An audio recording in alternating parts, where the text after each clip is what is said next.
Today we're going to learn about fractions. Fractions are numbers that represent part of a whole. So the fraction 1/2 of this circle would look like this. It only represents part of the entire circle. And if you notice, if we have two halves, 1/2 plus 1/2, we can now shade in both halves, and this is equal to one whole.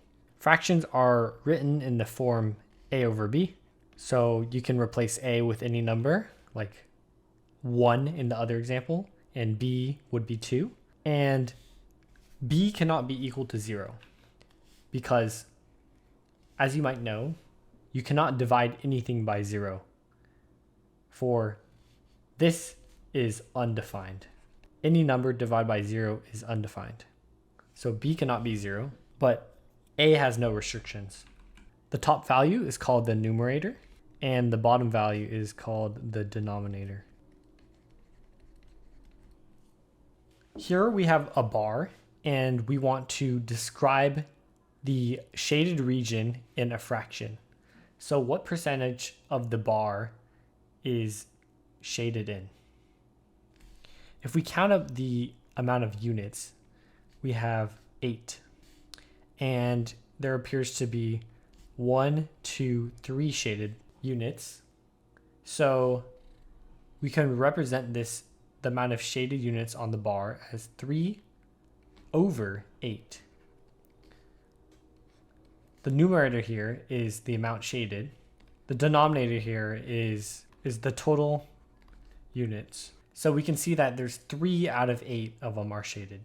Here we have a circle, and we want to represent this in terms of a fraction as well. So let's count how many pieces there are. There's 1, 2, 3, 4, 5, 6. And how many are shaded? We can count 1, 2, 3, 4. So we can represent this as 4 over 6, or 4 divided by 6. There's 4 pieces that are shaded and 6 total pieces. So your answer is 4, 6. There are a couple properties of fractions that are important to know. The first one is that a over 1 is equal to a. Another way of interpreting fractions is it's just division. So a divided by 1 is equal to a. And this is one of the properties of division. Anything divided by 1 is itself. The next property is 0 over a is equal to 0. Like division, if you start with nothing, then there's nothing to divide. So the answer is always going to be 0 if there's a 0 in the numerator. Third property, as I described before, is a divided by 0 is undefined. The fourth property is a over a is equal to 1. Same thing as saying a divided by a, and anything divided by itself is 1. Fifth property is negative a over negative b is equal to a over b. A negative number divided by a negative number is equal to a positive number. So this is just that same property in terms of fractions.